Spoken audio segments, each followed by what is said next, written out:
Says priority now creation. As the Edo State gubernatorial election gets closer, parties lobby the citizenry with promises of El Dorado. Also, on political update today, the compilation of a unified social register is in the works to achieve effective intervention programs in the country. Plus, replenishing and restoring depleting environmental assets as key in the nation's economic renaissance. I am Fisayo Ogunfuyi. Welcome.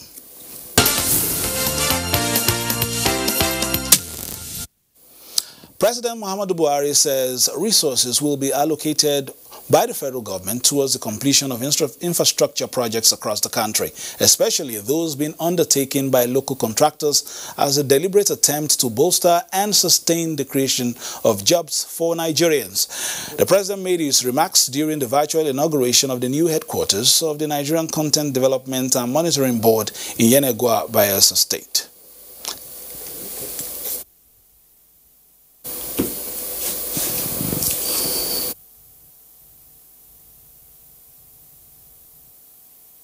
That report once the committee's oversight. A unified social register is in the works. This is to help government achieve effective intervention programs in the country.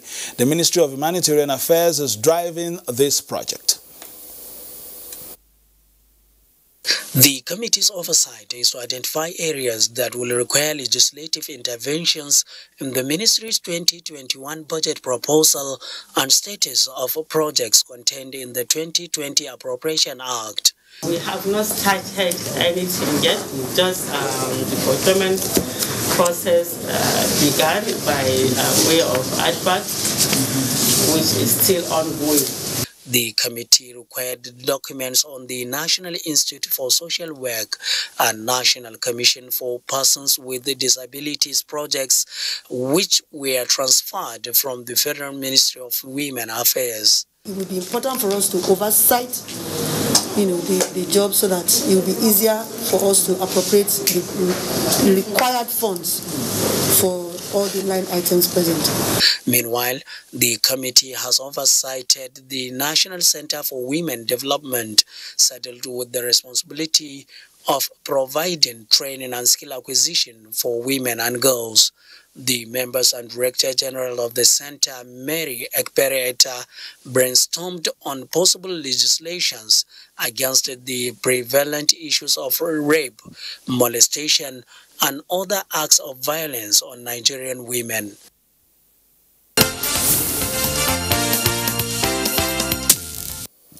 Now, let's return to the virtual inauguration of the new headquarters of the Nigerian Content Development and Monitoring Board in Yenagoa, Bayelsa State. President Buhari listed job creation as a tool to combat insecurity.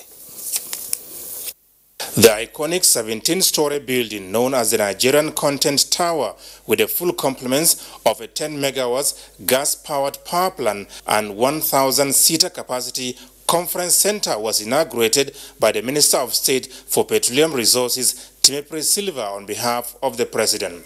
Addressing participants at the ceremony virtually, President Muhammadu Buhari said the completion of the project reflects his administration's infrastructural development drive towards attracting investment, creating jobs, and further enhancing efforts at lifting millions of Nigerians out of poverty.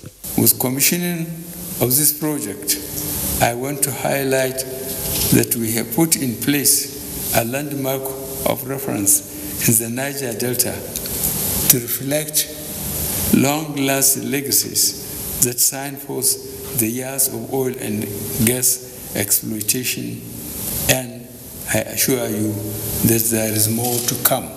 I must commend the Nigerian Content Board for the successes recorded in the last 10 years since its formation. The edifice is a befitting birthday gift as you mark your 10th year anniversary as a regulator and developer of local content in the oil and gas industry. describing local content as critical in all activities of Nigeria's national life, especially with the prevailing coronavirus pandemic. The president expressed the belief that production and patronage of goods and services locally are part of the surest ways to empower the citizens and give them viable opportunities to excel in their chosen professions and business endeavors. Local content and self-reliance are the key principles of the recently approved 2.3 trillion Naira National Economic Sustainability Plan. The plan is aimed at the promotion of local production, local services, local innovation, and the use of local materials. It is imperative that we must produce what we eat and produce enough of our requirements and more for export. All these policy directives and programs are also meant to address some of the causative factors of insecurity. Already, he said, 2 executive orders have been issued relating to enforcing local content in public procurement and contracts towards further replicating the successes being realized in the oil and gas sector.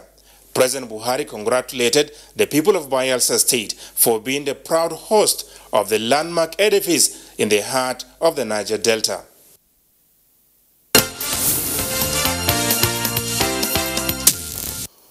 All right, to the Guba race in Edo State now. The APC candidate Pastor Osage Izeyamu has flagged off his campaign in Isako West local government area of the state with a promise to revive the economy of the state through what he calls the simple agenda.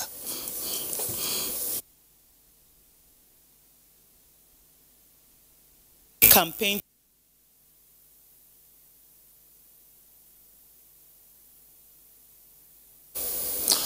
We apologize for some still pictures there. Moving on now. Meanwhile, the PDP candidate, gubernatorial candidate in Edo State, Governor Godwin Obaseki, took his train to Edo North Senatorial District. Train made a stopover at Isako West in Edo North to seek the people's support in the forthcoming election.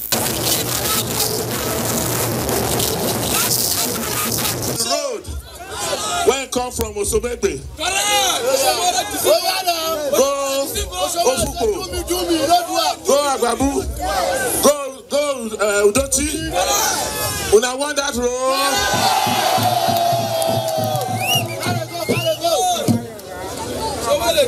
Una go get that road.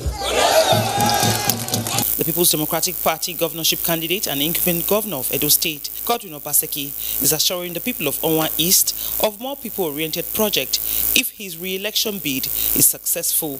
The PDP candidate and his campaign team also used the opportunity to visit some traditional heads in the locality.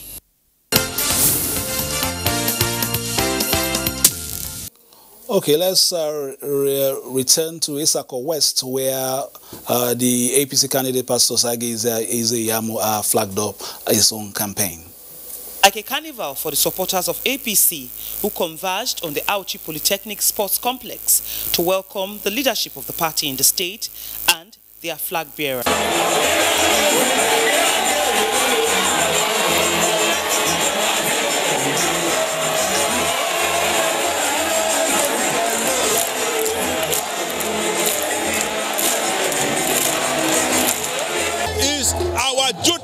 It's our duty for Edo North and in particular Isako West to pay back. Pastor Osage Izeyamu, in his own right, is a man of the people, is a grassrooter. The people love him. The quality of Pastor Osage Izeyamu, being the governor of Edo State, the sky will be the limit of Edo State. The Isako, we have shown that Isako is for APC. Our state not to be progress if security not there. If kidnapping, armed robbers, everywhere full the whole place, who go come to Edo State? Those that put away don't go school. We are not useless. He can't wait till we are going to do. And by the grace of God, government will train our people. Let us see what they're going to do. The good thing things what Oshomo do, and I'm not saying plenty for this local government. If the man not do well, they are not going to allow stand for you. By the grace of God, those good things we will continue with them. The APC candidate has been given the traditional title of Isema Hona, meaning this is our own, of the sacred Auchi Kingdom in Isako West Council area.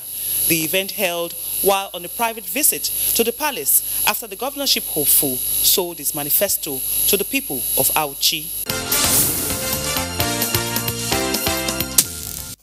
To development issues now, the federal government is promoting the sustainable management of the nation's ecological and forest resources, and to ensure effective implementation, it is partnering with states on monitoring and enforcement. Onengie Fineface looks at the economics and the politics of it in this report.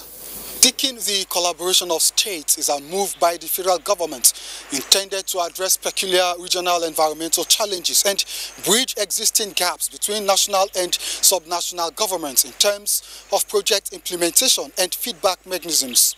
Environmental challenges like oil pollution, coastal and urban erosion, degradation of mangroves ecosystem, and loss of biodiversity are some issues unique to the South region and formed the key thrust of the meeting between the Commissioners of Environment in the region and the Minister of State Environment. The concept the state government is running is that a predator of the artisanal equipment which we call coal fire, we are putting them together to form cooperative societies, and these cooperative societies will now put their funds together and have a stake.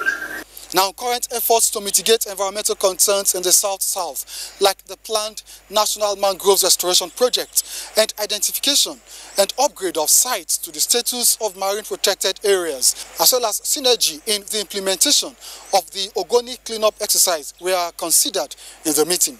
Because in ending coal fire, we'll have to find alternative means of livelihood for our young men of the Niger Delta, and the modular refinery is the way to go. But before then as well, we'll have to talk about the remediation and how to stop the oil spillage, because in them doing the coal fire, they actually damage the pipelines. States in the region are expected to increase sensitization and awareness campaigns to address flood and erosion in line with resolutions made in the meeting.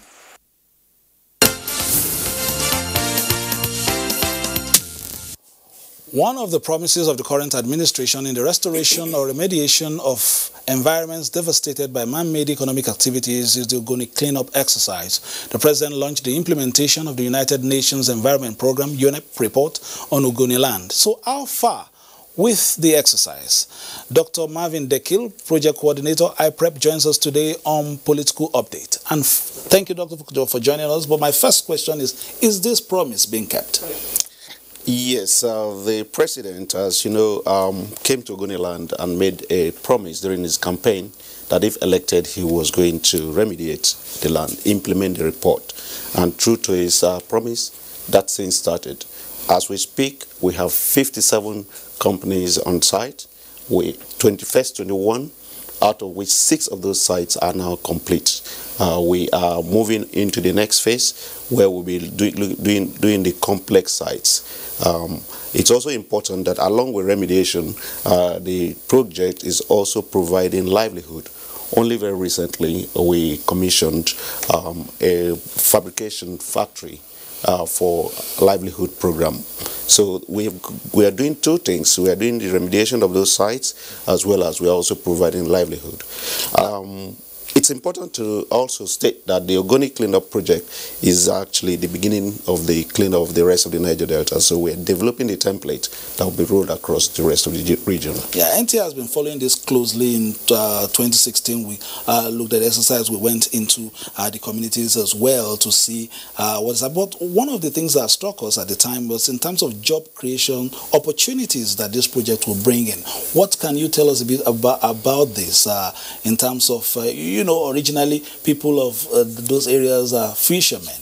and the oil spill has already, put paid to some of this enterprise. So what exactly is happening at the moment? Yeah, restoring the farmlands and the creeks means returning those farmland back to farming. So like I told you, 6 of the sites ready. Those sites are going to be handed back to the farmers for farming. But what is important again is that in course of doing the remediation work, we've been creating jobs. The project itself, in the project office, we have over about 200 Ogoni people.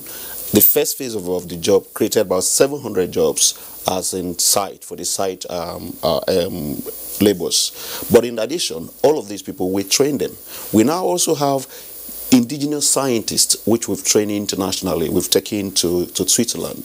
UNEP has helped us to train these people. So we have a team of capable scientists from the region that are now driving the project technically. We are rolling out the next 36. That is going to create another 900 jobs on site. So this is a massive opportunity, both for capacity development for the youths and job creation for the youths. That's what the project is providing in addition. The entire project has started, has it been a concept of this current administration, or is it a rollover? Okay, it's important to also note that the report, the UNEP report, was handed over to the government of Nigeria in 2011. It wasn't until the President Muhammadu Buhari came to power that this was actually implemented. So this is a project that is just 3 years old. The first 1.5 years we used for the planning, and we are 1 year plus in the field carrying out remediation. It's important, like I explained, that the interest of the president in the Niger Delta when it comes to remediation or restoring the environment is absolute, and that is indicative in the project, as we are currently seeing delivering these sites. More of these sites will be remediated and handed over back to the farmers for their normal occupation of farming. Are there any other settlements across Nigeria that are still in danger of having, degradation to this point that perhaps you may also need to give some warning in that direction? And then what are we expecting in the next few phases of this project? Well, the truth is that the entire Niger Delta have a similar experience as Ogoniland, and that's what I said, that what we're doing in Ogoniland is so important, because that becomes the baseline, the template that will be rolled across. Yes, the entire region need this, and we are pleased to let you understand that what we are doing in Ogoni, with the support of the United Nations system,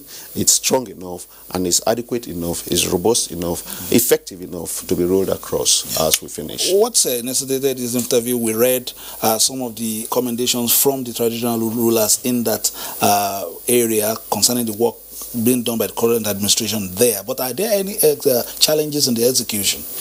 There are expectation challenges. Like I said, the remediation project, the UNEP project, was focused on restoring the environment. But of course, there are other development issues in the area. We talk about water, provision of water, which is one of the things we've just concluded with the procurement process to provide water. People want road, people want hospital, people want so many other things, which is not the direct deliverable of this project.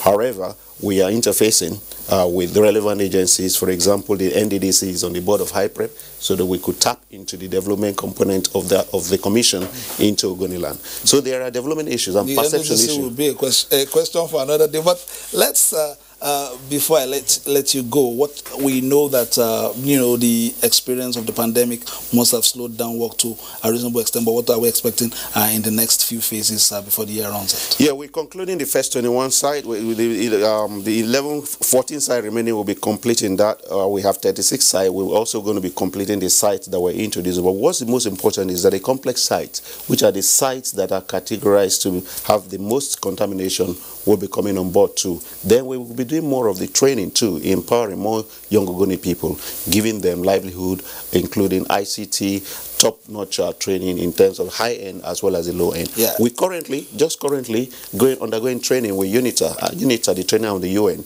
training about 1,200 Ogoni women. That is on, in addition to the commissioning of the processing factory we did recently. All right. The political aspect of it, of course, has been President harping on local content, talking about creating jobs for the youths, especially in this time.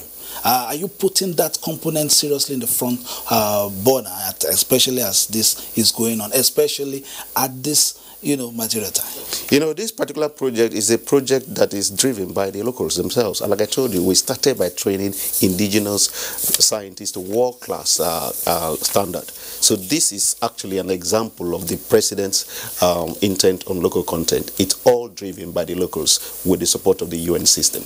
I will be speaking with Dr.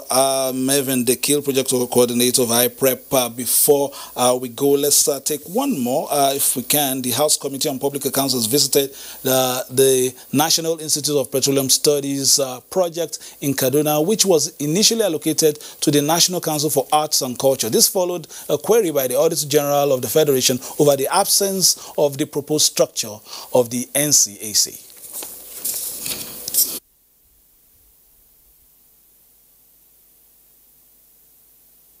2020 with the Director General of the National Council for Arts and Culture, Otumba Olusegun Ronsewe. This committee have asked me, where is the building? We can't find it. So the only way out is to make this formal report, which I've submitted to the committee. The allegation is that it was PTDF that destroyed the property. The verification of information on the appropriated funds for the structure has led to the committee's visit to the site in question. The reason is to ascertain the truth from the Kaduna State government and other parties involved.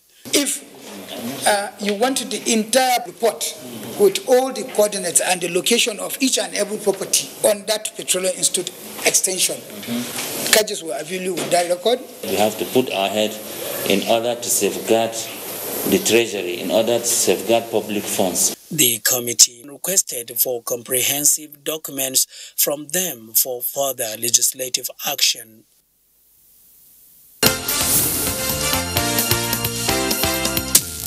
It's just before we go, maybe I'll just give you a quick one before we close. Are there any other collaborations very quickly before we let you go that you might want to mention before we move? Where we have collaborations with UNITA, we have collaboration with UNEP, which is providing both technical support. We have collaboration with IITA and SDN. But what is most important again is that we have the able leadership of the Honorable Minister for Environment, Dr. Mahmoud Abubakar, who himself is an environmental scientist. And within the period he's been on board, we've achieved a few things, quite a lot of it. The 36 sites that we're talking about, the new sites, he just handed them over in February this year. We commissioned the cassava processing factory. We're currently doing the UNITA training, which has been there for, we've been working on this for the past 2 years. And the minister came in and got this delivered. If I let you go on, we'll probably roll into the next program. So thank you very much. We'll continue to keenly watch this. We've been on it. We've brought the DG and Nosdra as well to talk about this a couple of months ago. So we'll put a keen eye on that to see how the phases are going. That has been political update for today. Of course, we've been promoting the security special. We'll try and bring that also on Tuesday. Of course, with an eye on the Edo and Ondo state elections. Also appealing to political actors to remember all the COVID protocols as they go about their campaigns. My name is Fisai Ogunfui, thanking you for being a part of this broadcast and urging you to stay on with